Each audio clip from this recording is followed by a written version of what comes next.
तीसरे सत्र में सर्वप्रथम दिन से ही हम लोगों को विद्यालय में क्या कार्य करना, निपुण लक्ष्य के विषय में बताया गया। निपुण योजना क्या है, गवर्नमेंट के द्वारा कैसे, केंद्र सरकार के द्वारा करवाई गई, राज्य सरकार के द्वारा कैसे इम्प्लीमेंट किया गया और उसको हमें अपने विद्यालयों में इम्प्लीमेंट कैसे करना है, उसकी पूरी कार्य योजना, उसको पूरा सर लोगों ने बहुत हमारे संदर्भ में बहुत बढ़िया से एक्सप्लेन किया है। और उसमें सर्वप्रथम निपुण कार्यक्रम के तहत उसकी पूरी रूपरेखा के बाद हमारे माननीय आलोक सर जी द्वारा जो है ये NEP 2020 और 2022 को बहुत विस्तार से समझाया गया कि शिक्षा नीति में क्या है और उस शिक्षा नीति को जब लागू होगी तो हमें अपने विद्यालयों में कैसे लेके जाना है। उसके बाद जो है सर ने हमें जो ये निपुण लक्ष्य है, इनको विषयों में भाषा और गणित पे जिससे हमें फोकस करना है, उनकी कार्य योजना जो है, कार्य योजना को बताया गया। साप्ताहिक किस तरह से करना है, किस तरह से हमें आकलन करना है, बच्चों के बीच तक इस चीज़ों को कैसे पहुंचाना है, इसको बहुत सुव्यवस्थित तरीके से, क्रमबद्ध तरीके से हम तक पहुंचाया गया है। और आज अंतिम दिन सर्वे सर जी के द्वारा जो है इसका समापन बहुत ही सुचारू रूप से, बहुत बढ़िया ढंग से, और सर के लिए मैं चाहती हूँ सदन से एक बार तालियां होनी चाहिए। सच में बात हमारे सभी संदर्भदाताओं की रही कि जिसको भी इन्होंने इस नीति को जो चर्चा किया हमारे बीच में, वो हमारे आपके जीवन, हमारे आपके परिवेश से लेके उसको कैसे उसको कनेक्ट करके हमें बताया कि जो कि हमें बहुत अच्छे तरीके से समझ में आया, और शायद उसी चीज को हमें अपने बच्चों से जाके कनेक्ट करने की जरूरत है। तो मैं इसी के साथ अपनी वाणी को विराम देती हूँ। जैसा कि आप लोगों ने बताया, पीछे आवाज आ रही कि आज इसका जो है इस प्रशिक्षण का समापन का दिन है और आप लोगों ने 4 दिन का प्रशिक्षण पूरा कर लिया है। और आप जानते हैं कि आपके विद्यालय के जो कक्षा 1 से लेकर 3 तक के बच्चे हैं, 5 तक जो बच्चे हैं, उनका शैक्षिक स्तर क्या है आपको बेहतर पता है। किसी से पूछने की कोई आवश्यकता नहीं है, या बाहरी टीम कोई आए तो बताए हमको, या हमको नहीं पता है, सबको पता है क्या कंडीशन है।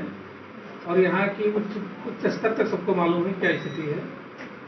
तो उस स्थिति से विभाग को उबारना है। विभाग को उबारने का मतलब हर बच्चे को उबारना है। आप लोग पुराने लोगों सुनिए कि पहले बेसिक शिक्षा का कंडीशन थी, अब क्या हो गई है। तो बहुत बड़ा शानदार इतिहास रहा है, उसी दिशा में फिर लेकर चलना है। प्राथमिक विद्यालय के जो बच्चे होते थे, कक्षा 3 से इंग्लिश लिखना शुरू हो जाता था। जो लोग प्राइमरी पढ़े होंगे पहले, प्राय लोग कक्षा 2 से शुरू कर देते थे। इमला लिखाना, जोड़ना, घटाना, गुणा, भाग और हैंड राइटिंग, इन पर विशेष जोर दिया जाता था। लेकिन बीच में कुछ कारणवश से चीजें छूट गई या हम लोग नहीं कर पाए। रिजल्ट सामने है कि हम लोग बहुत पीछे हो गए हैं।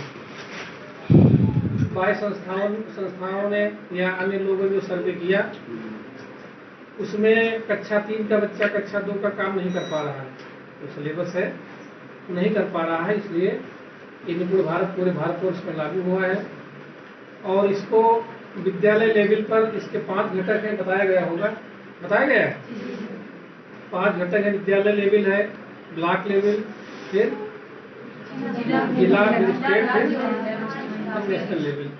5 लेवल इसके लिए जो है संगठित किए गए हैं।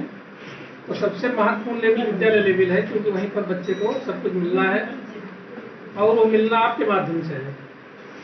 कोई दूसरा आकाश से देने वाला नहीं आएगा, करना आपको ही है। इस प्रशिक्षण को आपने प्राप्त कर लिया है। और हिंदी को सबको के याद हो गए हैं, गणित और हिंदी के किसी पूछ लिया जा बता सकते हैं? ठीक है, बात करते हैं। तो ये बहुत ही कल परसों से 2 तारीख को समस्त ARP, SRG और खंड शिक्षा अधिकारियों की बैठक थी मंडल लेवल पर। तो आप लोगों ने बताया होगा जो वहाँ कहा गया है, चर्चा हुई, सारी चर्चा हो चुकी होगी। अच्छा नहीं है, कक्षा 1 का बच्चा 2-2 अक्षर वाले शब्द पढ़ ले, वाक्य पढ़ ले, जैसे राम जाता है, सीता गाती है, छोटे छोटे वाक्य इस तरह के। क्या नहीं पढ़ सकता बच्चा? पढ़ते हैं सर, पढ़ ही लेते हैं, आगे बच्चे पढ़ते होंगे। और दूसरे में क्या करना है कक्षा 2 में? उसकी स्पीड बढ़ेगी।